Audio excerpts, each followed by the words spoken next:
بسم الله الرحمن الرحيم. الحمد لله ثم الحمد لله ثم الحمد لله على نعمه وعلى فضله وعلى نبيه ومصطفاه. اللهم صل وسلم وبارك وكرم على سيدنا مولانا محمد وعلى آله وصحبه أجمعين وسلم تسليما كثيرا. اللهم إنا نسألك في ليلتنا هذه الفتح والمنح والصفح والعفو. اللهم ارزقنا علما نافعا وقلبا خاشعا ولسانا ذاكرا وعملا متقبلا. اللهم افتح علينا فتوح العارفين وارزقنا فهم النبيين وحفظ المرسلين وإلهام الملائكة المقربين. ارزقنا الإخلاص وارزقنا الصدق وارزقنا التوبة وارزقنا الخشية وارزقنا التوكل وارزقنا الثبات حتى نلقاك وأنت راض عنا برحمتك يا أرحم الراحمين. صلى الله على سيدنا محمد وعلى آله وصحبه وسلم. أعوذ بالله من الشيطان الرجيم. بسم الله الرحمن الرحيم. الحمد لله رب العالمين. الصلاة والسلام على سيدنا محمد وعلى آله وصحبه أجمعين. In the name of Allah, the most gracious, the most merciful, all praise and all gratitude is due to Allah subhanahu wa ta'ala. We express the utmost gratitude for all of the blessings He has bestowed upon us and for the divine favors He has showered upon us and for the greatest of blessings, that is the blessing of the Prophet Muhammad sallallahu alayhi wa alihi wa sallam. You have selected him and selected us. May the best of salutations be passed upon the Prophet sallallahu alayhi wa sallam and upon his family and his companions and all of those who follow him until the day of judgment. Ameen. Oh Allah, we ask you in this blessed night that you grant us of your divine openings and to favor us and to bestow your favors upon us and to bestow your purity upon us and to grant us the ultimate forgiveness. O Allah, grant us beneficial knowledge and accepted deeds. Grant us the understanding of the prophets and the inspiration of the angels. Grant us sincerity. Grant us sidq and unwavering sincerity remaining on your path. Grant us the ability to repent, to make tawbah. Grant us the khashya, the true fearfulness of your might and glory. Grant us the ultimate reliance on you, tawakkul. Grant us the steadfastness, the thabat upon your path, until we meet you in a state that you are happy with us. Ameen. آمين. وكنا بدأنا في من أمراض القلوب وهو الرياء والعياذ بالله تبارك وتعالى. والرياء والعجب والكبر الذي مر علينا يسمونها أهل السلوك المهلكات. في عندنا منجيات وعندنا إيش؟ مهلكات. المنجيات هي عكس المهلكات. فمثلا عكس التكبر التواضع، فالتكبر مهلك والتواضع منجي. العجب كذلك مهلك وعكسه شهود المنة من الله تبارك وتعالى. الرياء مهلك وعكسه الإخلاص منجي. ولذلك الإمام الغزالي هنا يذكر المهلكات. لماذا؟ حتى تعلم خطرها وشدتها. والمشكلة هنا تكمن أن المهلكات محببة للنفوس. الصفات المذمومة الكبر والعجب والرياء النفس تحبها، تحب الإنسان يكون متكبر. هذه نفس يسمونها الطينية السفلية، وهي صفات الطين أو صفات الدنيا. والله عز وجل حينما خلق الإنسان جعل فيه جزئين، علوي وسفلي.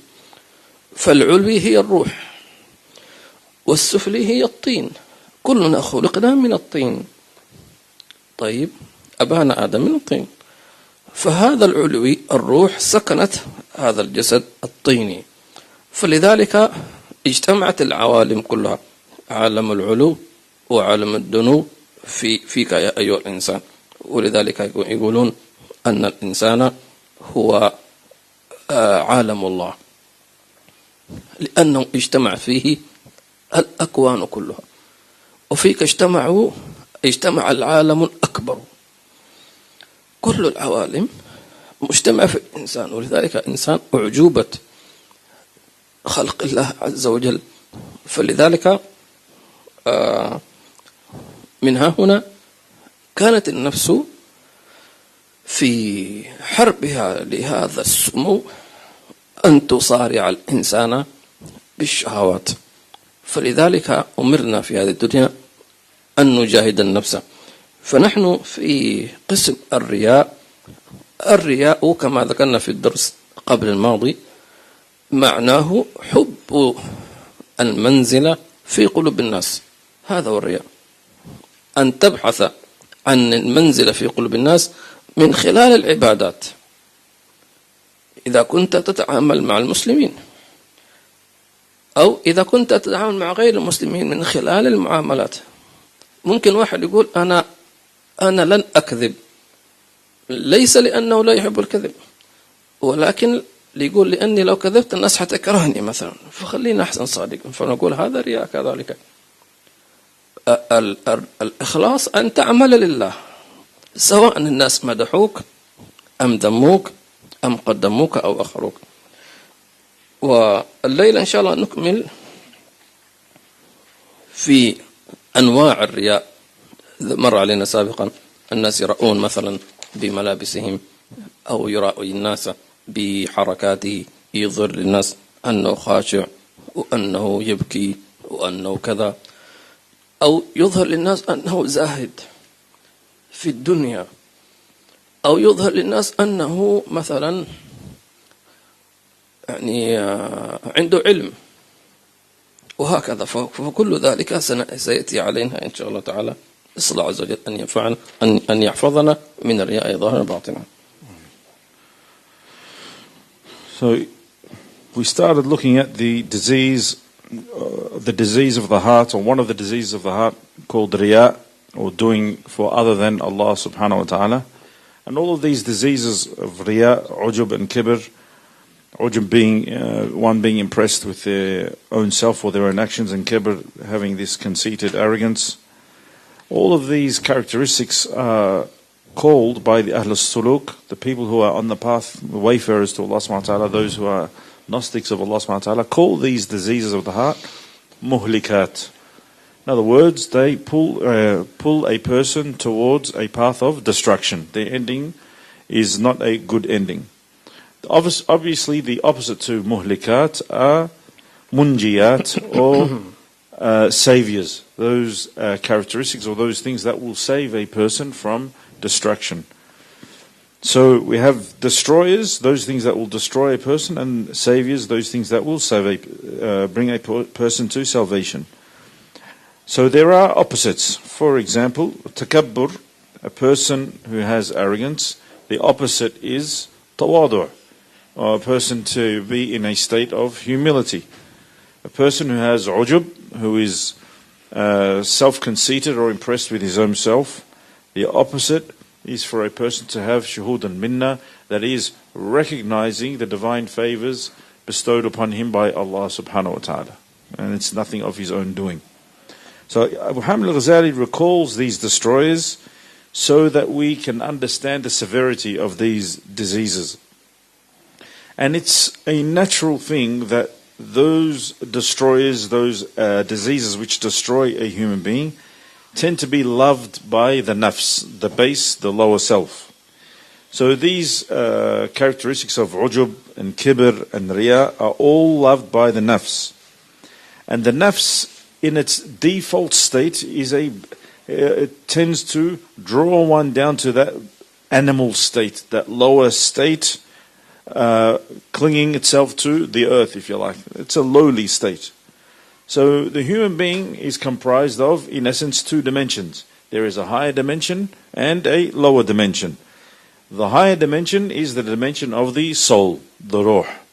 And the lower dimension is that attributed to the body, the physical body, which is made of clay. Every human being is made of clay.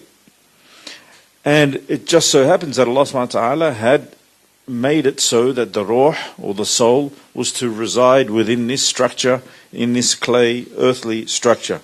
So therefore you find within the human being himself is comprised of a higher and a lower state, all combined in one human being.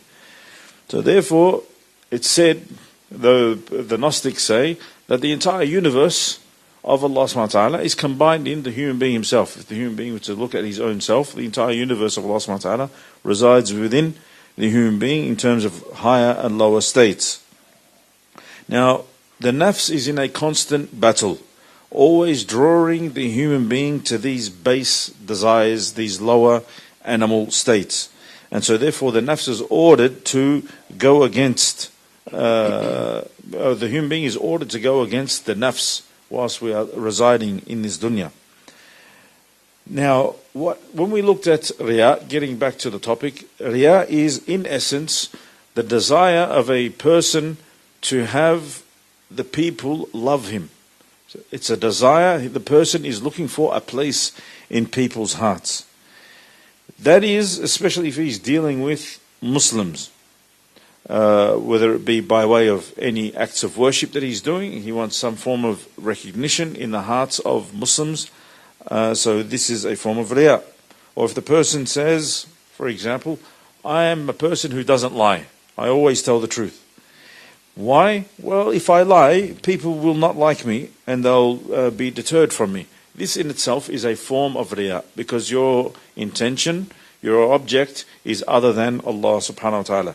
And this draws us to ikhlas. True sincerity is to do for the sake of Allah subhanahu wa ta'ala, regardless of whether people praise you or they blame you.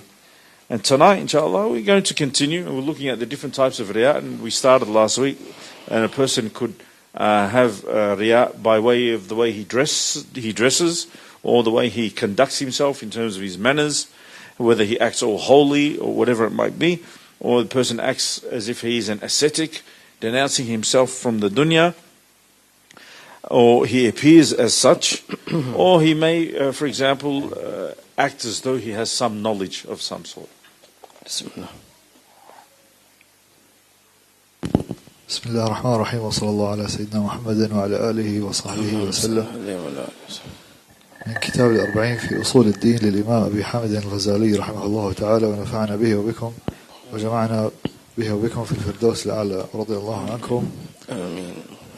الرابع: الرياء بالقول كرياء أهل الوعظ والتذكير في تحسين الألفاظ وتسجيعها والنطق بالحكمة والأخبار وكلام السلف مع ترقيق الصوت وإظهار الحزن مع الخلو عن حقيقة الصدق والإخلاص في الباطن، بل يظن به ذلك فهو يظهر الحزن في الملأ ويعصي الله في الخلوة، وكادعاء حفظ الحديث ولقاء الشيوخ والمبادرة إلى الحديث أنه صحيح أو سقيم ليظن به غزارة العلم، وكتحريك الشفتين بالذكر والأمر بالمعروف والنهي عن المنكر.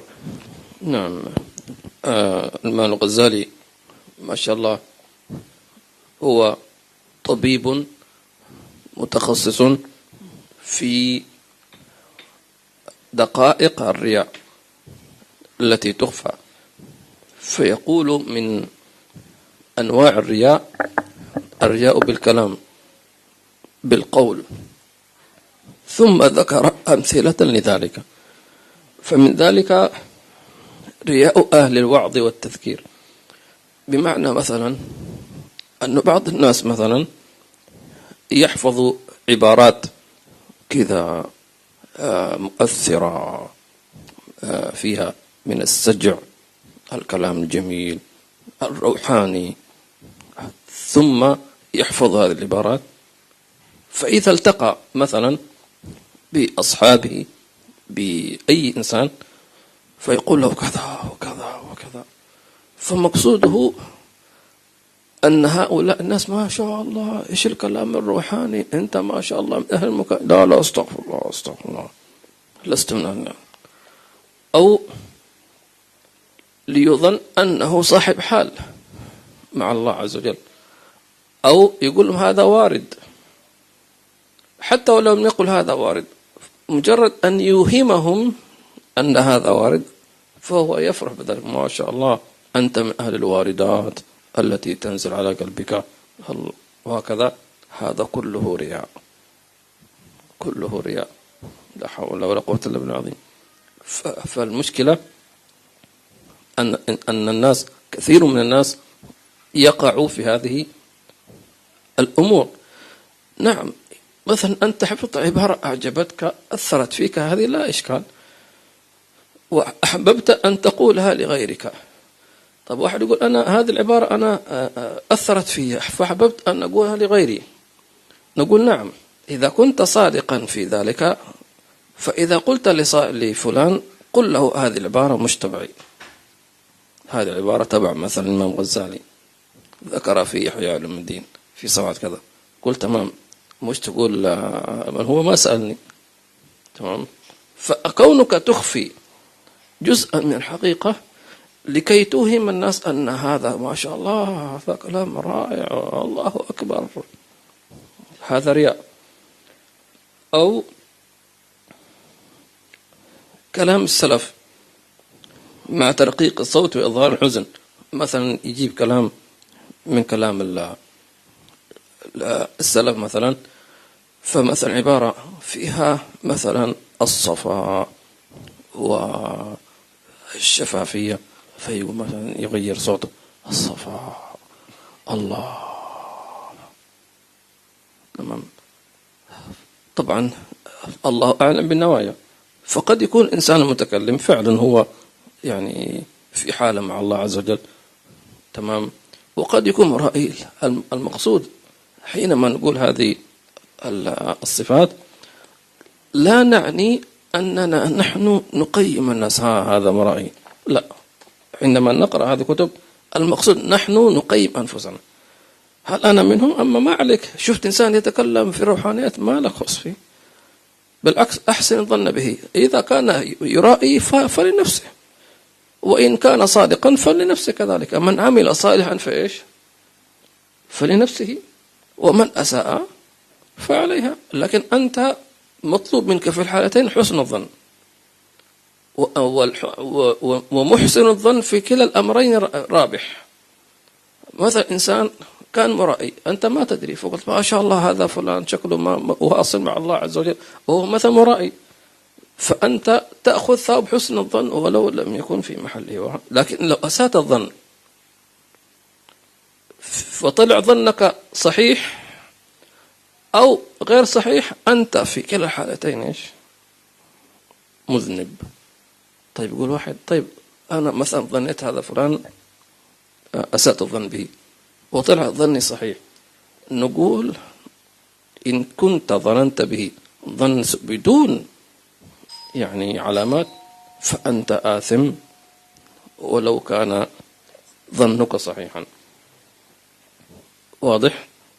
لو قال سبحانه وتعالى آية واضحة، يقول الله عز وجل يا أيها الذين آمنوا اجتنبوا كثيرا من الظن، كثيرا من الظن إن بعض الظن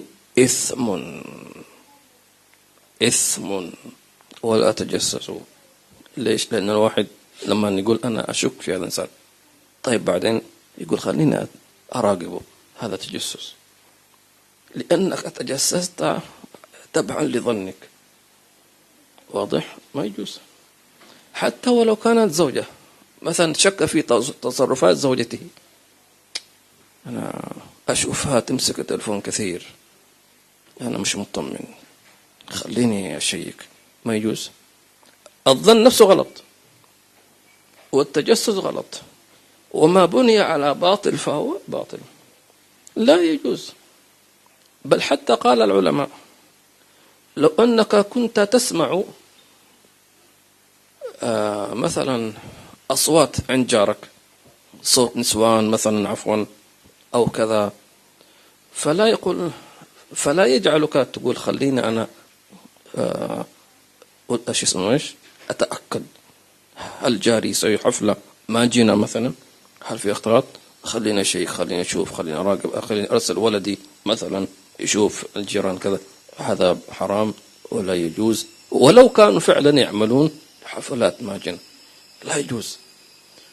فكثير من الناس يقع في هذه المسألة. الله يعافينا وإياكم من ذلك في خير ولطف عافية. MashaAllah, Muhammad Ghazali, he's a master physician and he's an expert in the field. And when he's talking about riya or showing off, he's going into the very fine details of riya, which perhaps people are not aware of or they don't pay attention to. So, and he recalls the different types of riya, and he mentions, for example, speech. A person can be a show-off in the way he speaks, or by drawing upon examples or stories which other mashayikh have mentioned. So he uses this riya in the way he preaches to people. These stories or analogies or spiritual talks, they are not all from him. He heard them from somebody else, and so he has plagiarized them, so to speak, and he recycles what he hears with the intent that people think it's from him, that it's all from him. You know, and some people, they tend to memorize these great talks and then they regurgitate it as if it's their own words.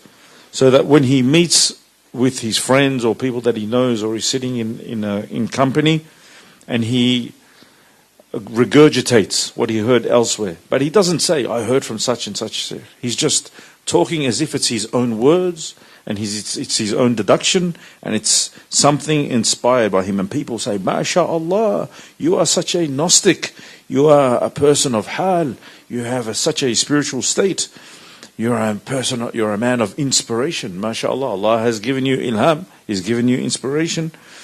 All of this is riya, all of this is show-off. You're a counterfeit, if you like. And the problem is, unfortunately, many people fall into these traps. Many people, they listen to the talks, they listen to the advice, no harm in that. But they regurgitate it as if it's coming from their own self. And this is where the danger is. It's no problem if you heard a heartwarming speech or a talk or a lesson that you attended by a alim or a sheikh, and you want to transfer that knowledge, or you want to share it with your friends or people that you know, but at least say, I heard it from Abu Hamid al-Ghazali, or I heard it from Habib so-and-so, whoever it might be, I heard it from this sheikh, he said 1, 2, 3. And then it's a display of, inshallah, your honesty and your sincerity. Don't say, well, the person didn't ask me where I got that information from. And so you're giving half-truths, so to speak. If you hide even a slight portion of the truth, so that somehow there is a chance that people may praise you, this is riya. So you need to be careful. Or that the person recalls the speech of the Salaf.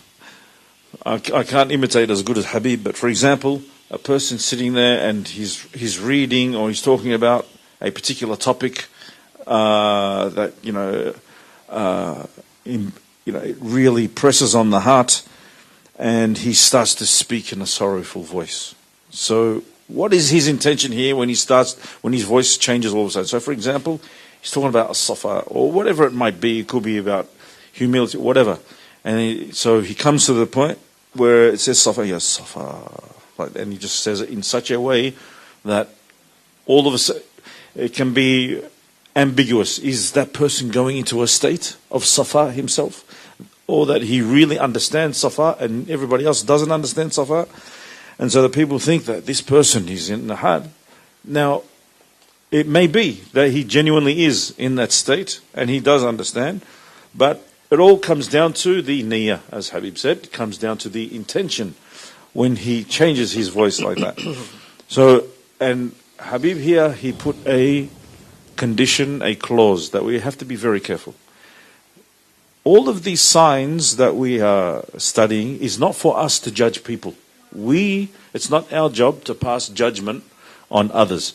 But all of these signs is a check against us. You have to check yourself. Do you have any of these signs within you? Judge yourself. You must judge yourself. But when you are dealing with other people, you have to have husnul dhan. So when someone says as-safa, then you have husnul dhan, positive thoughts about that person. That person genuinely, mashallah, he could be like this. And that way, you'll get rewarded for having husnul dhan. You'll get rewarded for doing that. If the person, however, has riya, and he's doing it with riya, and you don't know, and you are saying, mashallah, that person has a hal or whatever, you get rewarded for that. However, if you have negative thoughts and you say, look at him, he's acting as if he's number one sheikh, or he's such a Gnostic or wayfarer, whatever it might be, whether it is true or not, whether the person is faking it or not, you are in trouble. Because you have su'u dhan. And su'u dhan for us is not allowed. Having negative thoughts about people is not allowed. And whether the thoughts that you have about that person is right or wrong, because it's a negative thought about another Muslim, you are a sinner in this situation. You have done something wrong.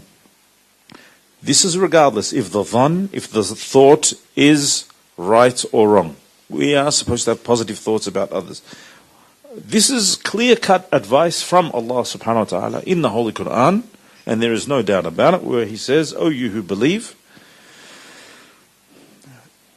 avoid or put aside any suspicions or suspicious thoughts or negative thoughts that you have about others, because by and large, most of your negative thoughts is going to be sinful." Allah is saying, put it aside, don't even go there. And He says, وَلَا تَجَسَّسُوا, do not even spy. So don't even think that, I need to verify my negative thoughts, so let me go and check and double check and spy. That is also not allowed, according to Allah subhanahu wa ta'ala in the Holy Quran. You cannot even spy on your wife or your husband. It's not allowed. Don't say, he's my wife, he's my husband, it's my right. It's not your right. You are not allowed to spy on your husband or your wife. You can't say, why is she always, the phone is glued to her hand, constantly. Messages, reading, what's she looking at? Let me check. Just to make sure everything is okay. You're not even allowed to do that. You're not allowed to have negative thoughts about other people, or about your spouse, or about your husband or wife, and you can't spy on them.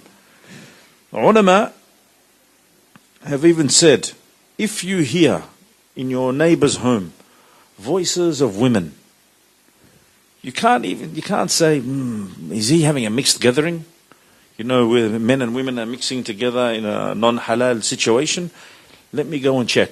You're not even allowed to do that.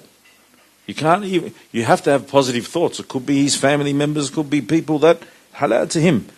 Regardless of the situation, whether your neighbor is in the right or wrong, it is not allowed for you to spy, and it's not allowed for you to have negative thoughts about him. هناك ملاحظتان مهمتان تتعلق بحسن الظن وتتعلق كذلك بكلام العلماء.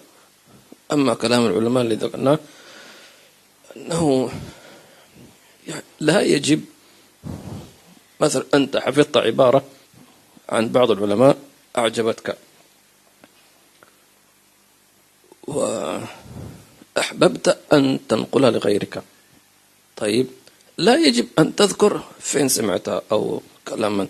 أهم شيء أنك تكون مخلص، تمام؟ فتقول له مثلا أنا سمعت عبارة عجبتني كذا كذا، أو حتى ممكن في مثلا واحد يبغى يكتب في تويتر عبارة مثلا هو قرأ في كتاب، انشر. أهم شيء نيتك، هل أنت نيتك عشان الناس يقولون مثلا ما شاء الله هذا كلام طيب وهكذا، أو أنك تريد أن يستفيدوا كما استفدت أنت؟ فالمسألة كلها مسألة إيش؟ قلوب. هذه الملاحظة الأولى. So Habib wants to make 2 points that you need to be very careful of, need to pay attention to.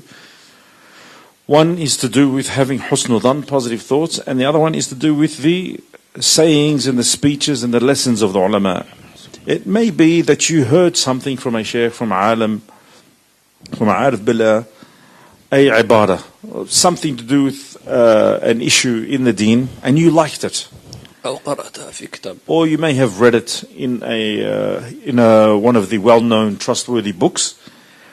It is not required of you 100% for you to say, I got it from this person, or I heard it from this sheikh, or I read it in this book. What is the main thing? The main thing here is your intention. What's your intention? Is your intention to really transfer that important point of the deen so that people can benefit?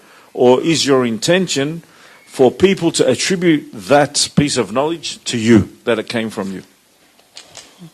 النقطة الثانية فيما يتعلق بحسن الظن أو سوء الظن. أحيانا مثلا يدخل في قلبك يعني خوف من شخص، بدت عندك شكوك. طيب، فهذه الشكوك مثلا لا تمنعك أن تأخذ احتياطاتك، أن تحتاط لهذا الشخص. مثلا شخص يعني خطر في قلبك أنه ممكن يسرق، فليس يعني أنك تحسن الظن أنك تجعل مالك موجود هكذا، تقول له خلينا أخبي فلوس مثلا، تمام؟ فهذا لا يمنع. فلذلك يقولون أحسن الظن بالآخرين ولكن خذ حذرك. يا أيها الذين آمنوا، شو الآية؟ أطيعوا الله وأطيعوا رسوله وخذوا حذركم. المؤمن هكذا، المؤمن طيب كل شيء، لكن مش عبيط، مش أحمق. لا، قال النبي صلى الله عليه وسلم: المؤمن كيس فطن، ذكي ملهم لكنه طيب. واضح؟ وأكثر سوء الظن يأتي من فين؟ أكثر سوء الظن يأتي من الكلام. هذا إيش قصده هكذا؟ إيش قصده بالعبارة؟ إيش قصده لما الكلمة هذه؟ فلذلك الناس هكذا يسمع من فلان أو صاحبه أو كذا عبارة، يحسب له 1000 حساب، يمكن قصده كذا وكذا، فيدخل ويكون هذا الإنسان لم يقصد لا هذا ولا هذا ولا ذاك. احمل على محمل الخير. نعم. The second point is to do with su'u dhan and husn dhan, having positive or negative thoughts.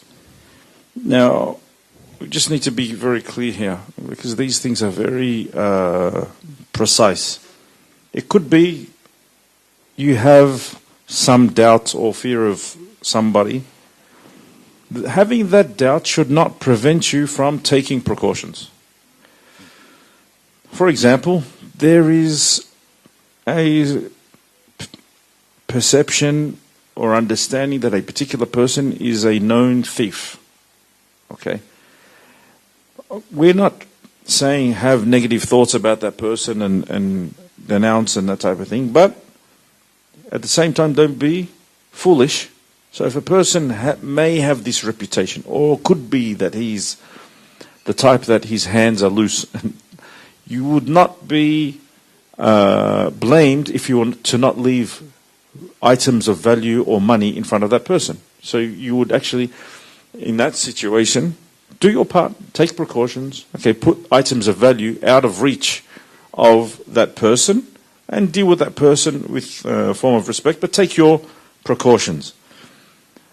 Now, so we are constantly in a state of having positive thoughts of others, but we take our precautions. Don't be suspicious of everybody. No, have positive thoughts. Allah subhanahu wa ta'ala says in the Holy Quran, O you who believe, fear Allah, obey Allah and obey the Prophet sallallahu alaihi wasallam, and do your part, take your precautions, put in place the necessary measures. Because the believer is a person who is a pure container. The characteristic of a believer is that you are a pure person and that you don't judge people, you take people at face value. So yes, the believer is intelligent, he's normally inspired and guided by Allah subhanahu wa ta'ala because he has a conscience and he's a tayyib person, a nice person to deal with. Now, where do negative thoughts, or where does su'u al-dhann normally stem from? It normally originates through speech, what people say. If you read too much into what people say, this is not what a believer does. What did he mean when he said that? And he puts suppositions, hundreds and different iterations of and he tries to read between the lines. What did he mean when he said that?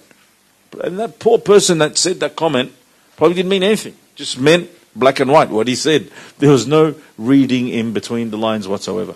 So this is the point is, yes, we're kind-hearted and gentle. We have positive thoughts, but take your precautions. ويقول فهو يظهر الحزن في الملأ ويعصي الله في الخلوة. مثال ذلك من الرياء، مثلا الناس يتكلمون مثلا عن بعض الكذابين مثلا، وهو منهم يكذب ولكن يظهر، يقول أعوذ بالله استغفر الله، كيف هذا لا يكذبون وهكذا، بينه وهو يكذب في الخلوة. هذا رياء كذلك. طيب أحيانا مثلا إنسان مثلا هو فعلا يعصي الله عز وجل في الخلوة، ولكن يتهم نفسه ويسمع الناس يتكلمون عن الناس في معاصي وهكذا، وهو يعمل معصية من تلك المعاصي. فهو ممكن يقول مثلا، يقول الله يهدينا وإياهم مثلا، الله يخلصنا وإياهم من المعاصي، بحيث أنه لا يظهر أنه لا يفعل هذه المعصية، إضافة لا يظهر أنه هو كذلك يفعلها إذا كان إنسان، وإذا بليتم إيش فاستتروا. فالإنسان مثلا يحاول يجعل الموضوع يعني لا يفهم لهذا ولا، الله يهدينا وإياهم، الله هذا تقصير مننا، الله يعني مثلا يقول نحن نحتاج أن نرجع إلى الله ونتوب الله تبارك وتعالى، الله يتوب علينا جميعا. نعم. Or another form is where a person may display sorrow and a state of, that this is a person who's connected to Allah subhanahu wa ta'ala, yet he's a sinner in private. This is riya, and he's not being honest with himself or Allah subhanahu wa ta'ala. Or you could have a person who is a liar in essence, and then he's sitting with people and people talking about the bad characteristic of lying. He's like, astaghfirullah. And he himself is number one liar. He's like, astaghfirullah, as if, he's denouncing. Now, at the same time, he shouldn't say, yeah, I'm one of those.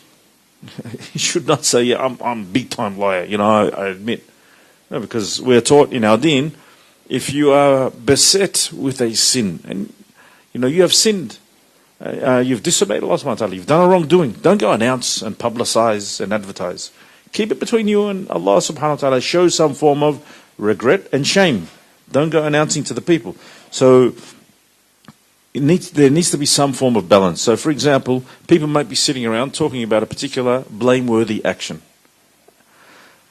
And that person sitting amongst them, he himself is one of those who's involved in those blameworthy actions. No one else knows. But he has this trial. He has this test. He himself does that particular blameworthy action. So what does he do? So the people might be making dua, oh Allah, free us of these sins, this type of thing. This person might say, oh Allah, may Allah guide him and guide us. We all need to turn back to Allah subhanahu wa ta'ala. So he's not revealing himself, and at the same time, he's not admitting that he is so pure and holy.